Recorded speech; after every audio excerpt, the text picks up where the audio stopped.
लोगों से ज्यादा एक ही साथ वो पूरे विश्व का रिकॉर्ड है बौद्ध धर्म की दीक्षा ली थी।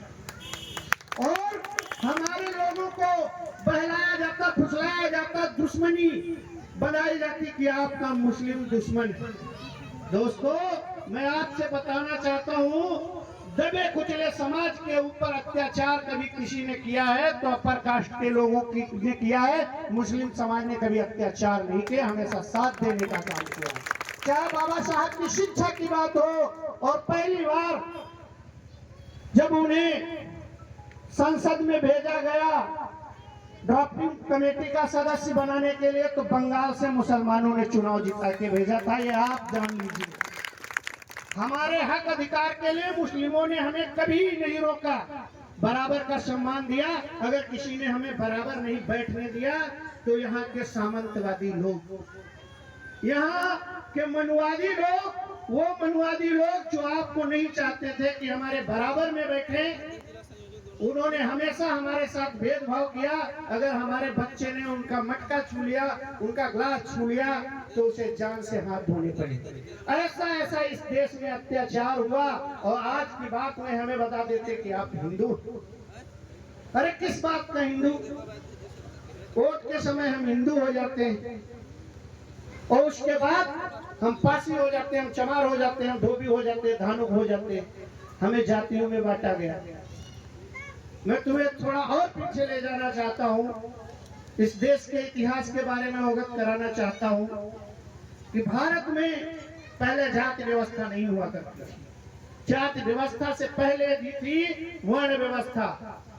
मैंने इतिहास को पढ़ा और वर्ण व्यवस्था के बारे में पढ़ा, जाति व्यवस्था के बारे में पढ़ा, मुझे बहुत पीड़ा हुई। और उस पीड़ा के साथ मैंने अपना चलता फिरता काम छोड़ा। मेरा छोटा भाई दुकान पे बैठ के रोजी रोटी चला रहा, और हम पूरे जिले में जा के लोगों को जगा रहे हैं कि भाई जाग जाओ, अभी भी समय है, वरना आपका संविधान छिन जाएगा, आपका हक अधिकार छिन जाएगा और आप फिर गुलाम हो जाओगे। इसमें बड़े शर्म की बात है कि 75 साल बाद भी आज हमारा समाज नहीं जागा। और इसके जिम्मेदार हैं हमारे ही समाज के वो गुलाम नेता, चाटुकार नेता, वो चमचा नेता, जिनको आप लोग चुन के वहां भेजे और कभी हमारे हक अधिकार की बात नहीं। लेकिन मैंने कहा कि आपको पीछे ले जाना चाहूंगा। इस देश में एक समय बुद्ध का राज हुआ करता था, ज्ञान का राज हुआ करता था, समता समानता की बातें होती थी, समाज एक जैसा था। लेकिन कुछ विदेशी लोग आए, कुछ यूरेशियन लोग आए। आपको ये तो बार बार पढ़ाया गया कि देश में पहले मुसलमान आए फिर अंग्रेज आए। नहीं, इससे पहले भी यहाँ पे यूरेशियन आए, आर्य लोग आए।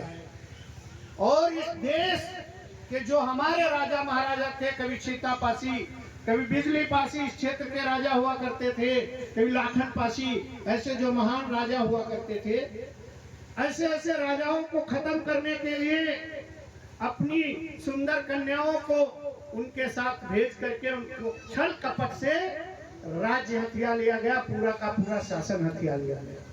कभी हम राजा महाराजा हुआ करते थे, लेकिन हम लोगों को छल के द्वारा, कहीं बल के द्वारा हमारा शासन जो है छीन लिया गया। उसके बाद इस शासन की व्यवस्था को वो लोग बनाए रखें, इसलिए हमें टुकड़ों में बांट दिया गया और हमें वर्ण व्यवस्था में बांटा गया।